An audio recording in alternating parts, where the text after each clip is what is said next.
你有没有想过，这个世界上有多少美食是发源于意大利？可以把你现在能想到的意大利美食打在屏幕上。大家好，我是八梅。这次巡回演吃会，飞越9000公里来到了意大利。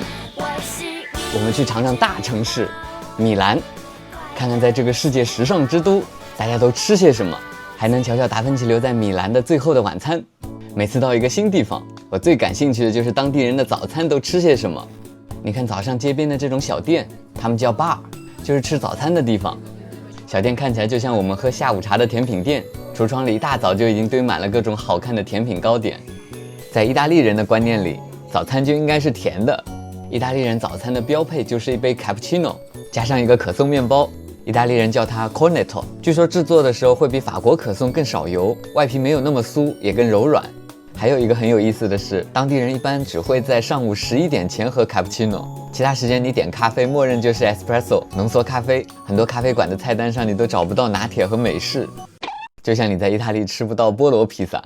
他们这里狗都可以随便上公交车进商店的，这个狗狗好乖哦。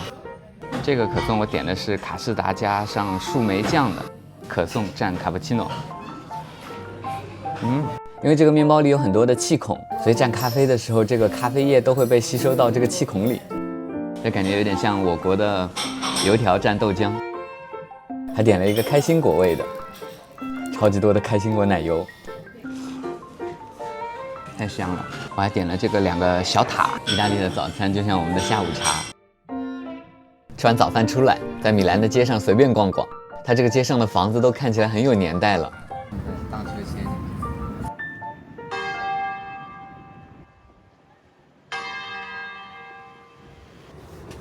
中午迫不及待地想来吃一个正宗的意大利披萨，他们这里的披萨都是窑炉现烤的。正经的意大利披萨是不能用擀面杖擀的，而且馅料只允许存在一种肉类，也不会用鸡肉、牛肉或者菠萝。整个烘烤时间不超过90秒。哇，还是个爱心的样子。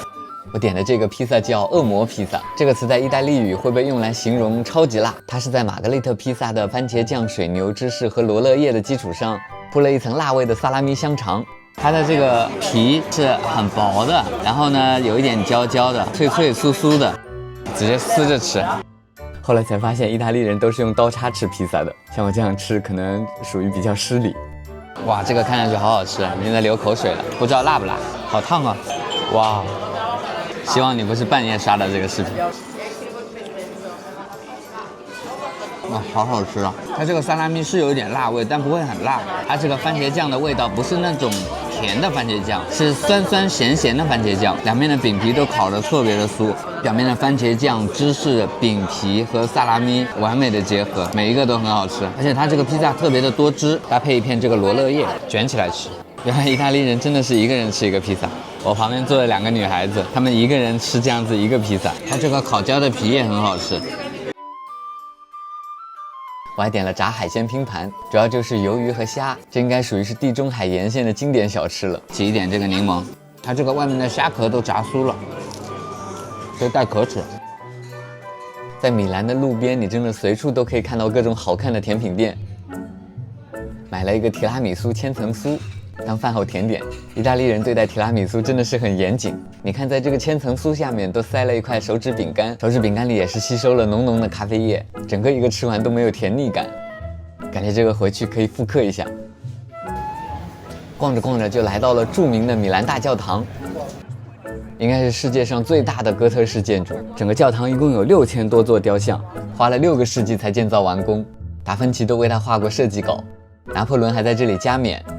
顶上有一尊4米多高的金雕像，这个应该是镀金的吧，现在金子老贵了，确实很震撼。难怪意大利人说教堂和美食是意大利献给世界的2个礼物。在意大利很多公共厕所都是要钱的，1欧1次。你在米兰大教堂的附近就能找到各种意大利小吃，这家店在卖意大利的炸披萨饺，很多人排队，大家都在路边吃。它是用披萨饼皮，然后裹着奶酪和火腿，其实应该有很多口味，没看懂就选了个点的人最多的。炸好以后是巨大的饺子的样子，金黄金黄的，感觉是个油炸大饼，咸咸的，又有奶酪。它外皮很酥脆，掰开里面馅料就像灌汤包一样柔软多汁，下午逛饿了来一个真的很不错。一路逛过来，我看这里大家都在吃另一种饺子形状的东西，说像韭菜盒子可能更贴切一点。馅料有甜的和咸的，炸的和烤的都有。来都来了，尝尝。感觉像小时候菜市场门口那个油炸面包，意大利版。这只是甜的，外面好像是像酥皮塔一样的，里面是奶酪和巧克力。我好怕旁边的这个鸽子来抢我的东西。傍晚的时候路过了和平之门，看到了正在燃烧的米兰冬奥会的主火炬。今天的晚餐我提前订了一个餐厅，准备来尝尝米兰菜。这个餐厅是在一个小巷子里的2层小楼，看起来像是老房子。OK， 里面也不大，装饰得很复古。这是我预定的座位，是不是很漂亮？它这个盘子也很复古。我的酒，玫瑰起泡酒。餐前小面包，这面包好像烤的是空心的，外表挺硬的。哦，果然是空心的。点了一个米兰炸肉丸，长得很像马介休球，还很像在土耳其吃的那个克比。这其实是一种米兰的传统家庭料理，它的意大利语的名字可以追溯到16世纪西班牙统治米兰的时候。以前的人们为了避免浪费，把前一天吃剩的肉啊、面包、奶酪各种边角料捏起来，用黄油一炸，就成了新菜。这是好像是牛肉混猪肉，它在外面炸得很酥，里面肉还挺多的，不是那种淀粉丸子。哦，很烫，可以蘸一下它这个酱料。它这个酱里面有一股很浓的芹菜味，感觉可以把这个炸肉丸塞到面包里吃。这样吃意大利人会不会生气？我感觉米兰菜还挺咸的。这个肉丸蘸着这个酱吃，感觉这个味道很像芹菜饺子里面的那个馅儿。感觉这个小房子很像是意大利当地人的家里面。我这边这个小窗子还挺温馨的，然后后面还晾着衣服。今天这顿应该算是米兰菜，点的是米兰炸肉丸、米兰烩饭，还有米兰这里的特色炸肉排。它这里的炸肉排分2种，一种是炸猪排，一种是炸那个小牛排。我暂时还不知道我点的是猪排还是牛排，有点看不懂它那个菜单。来尝尝看这个米兰烩饭，还怪好看呢。这个米兰烩饭可以说是米兰最有标志性的美食。它这个金黄的颜色是因为制作的时候加了藏红花，藏红花遇水就会变成这种金黄色。这个饭也是好几百年历史了，它用的是高淀粉的意大利米，用骨髓高汤加上白葡萄酒慢炖，最后再加上黄油和奶酪。哦，还挺厚的嘞，很浓稠。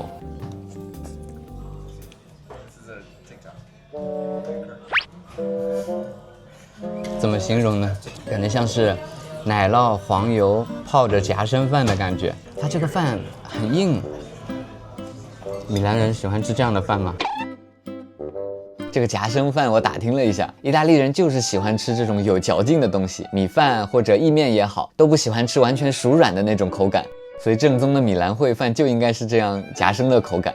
这个是米兰炸猪排，哎，牛排还是猪排？这应该是猪排吧？上面撒了一点盐，这感觉好像个手套。来切开看看。米兰炸猪排，据说它跟维也纳炸猪排是远房亲戚，是奥地利统治米兰的时候留下的遗产。肉排外面是混合了帕玛森干酪粉的面包糠。这个猪排切下去的时候，感觉还是挺嫩的。它说外皮吃起来有点像那种酥皮塔，厚厚的，很酥，很烫，吃起来会有点咸，但它里面的这个猪排没有做过过多的调味，肉看起来还是有一点粉色的。可以挤点柠檬，挤点柠檬会有点解腻的感觉。米兰烩饭配炸肉排，猪排外面的这个酥皮，它会有一股黄油的味道，还是挺香的。但这个烩饭确实有点吃不习惯。吃饱喝足，准备回去睡个好觉。晚上这顿真的吃得很饱，一点都吃不下别的了。最后再来个冰淇淋。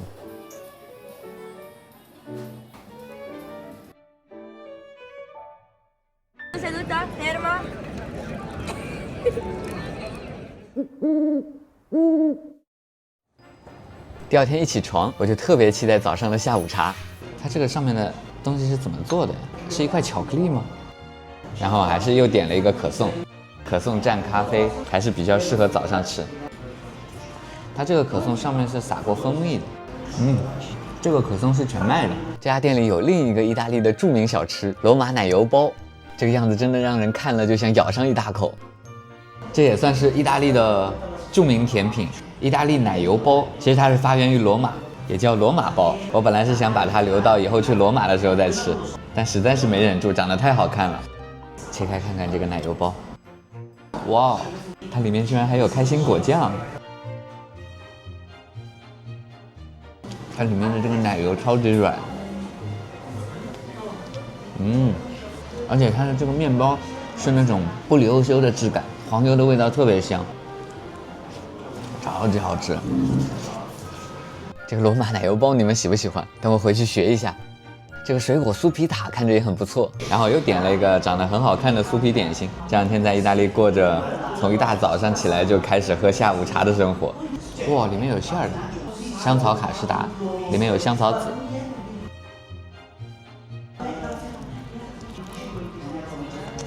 好香啊！它这个中间夹心的卡萨酱，里面有一点点橙子和柠檬的味道，吃起来一点都不甜，可以大口大口的吃。饭后再来一杯浓缩咖啡，还是用意大利人喝咖啡的手势，完美的一天就开始了。在意大利，他们说的 coffee 实际上就是 espresso， 好像一般情况他们从来都不喝拿铁，拿铁好像是牛奶的意思。美式就更不用说了，好像几乎没有人喝。如果你跟店员说你想要一杯咖啡，那上来的一定是 espresso。我感觉我在这家店吃的这3个东西都很好吃，但其实这家店的谷歌评分4分都不到，只能说意大利人过得太幸福了。如果你觉得早上不吃点咸的不过瘾，可以去尝尝另一个意大利著名小吃，名字你们肯定都很熟悉，叫帕尼尼。好多肉啊！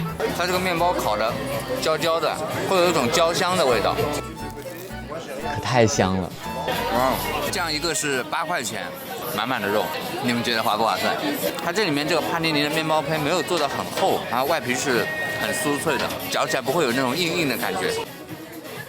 其实你在这里可以见到各种从来没有吃过的三明治类的东西，比如还有这家很多人排队，佛卡夏三明治，用2层厚实油润有嚼劲的佛卡夏面包，夹满厚厚一层肉。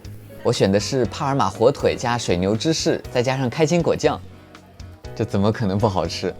层层叠叠，一口下去，口感层次爆炸。这个三明治比我脸还大。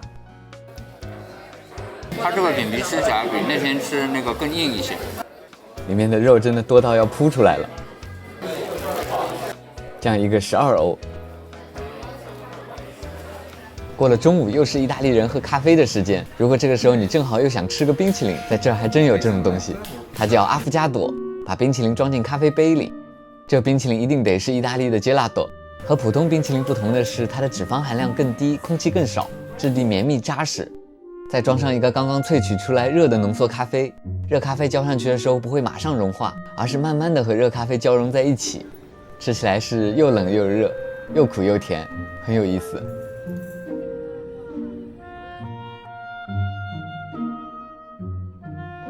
我发现米兰的街上牵狗子的人很多，感觉人均养狗，而且他们的狗子可以进出公共场所。米兰的星巴克还有卖狗狗的衣服。现在我准备去一家特殊的餐厅，快到了，就在前面，是米兰圣玛利亚感恩修道院的食堂。有一群小朋友在门口的小广场上踢球，他们是男孩女孩在一起踢。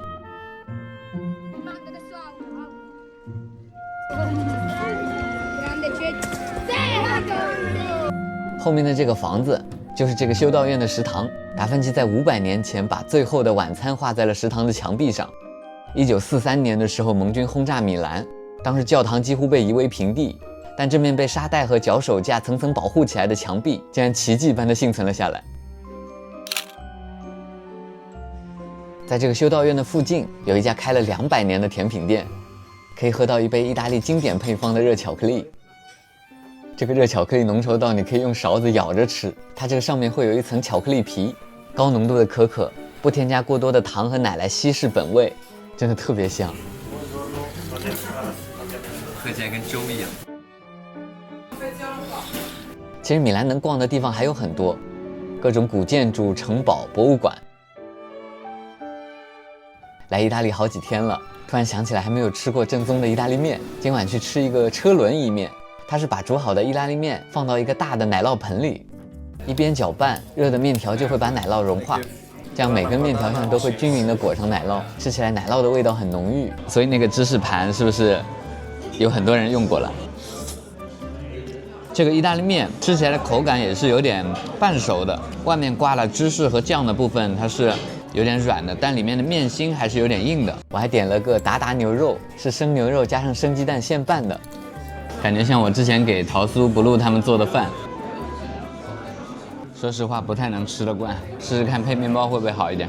感觉它的调味会更加的接近生肉的本味，然后它这个调味里面洋葱味还挺重的。这个桃酥他们应该很爱吃，其实只需要一点点时间适应，味道还挺不错的。吃完总感觉好像没吃过瘾，我又重新找了一家正经的意面店。这个是叫熏肉蛋酱意面，也是很经典的意大利面之一，起源于罗马。柔软滑嫩的鸡蛋和奶酪包裹的这种粗意面，搭配炸过的咸香的猪脸夹肉，嚼起来超级的香。还有这碗是意大利中北部地区的经典风味，它是这种手工搓的短意面，还有排骨的。意大利语的名字很有意思，翻译过来叫牧师终结者。传说就是因为太好吃了，牧师吃到停不下来，最后被噎死。你也可以自己选各种形状的意面，吃意面的时候配上一杯阿佩罗晨光，这才过瘾。那希望大家在米兰吃得开心，逛得开心。喜欢演吃会系列，千万别忘了点赞关注，我们下个城市见。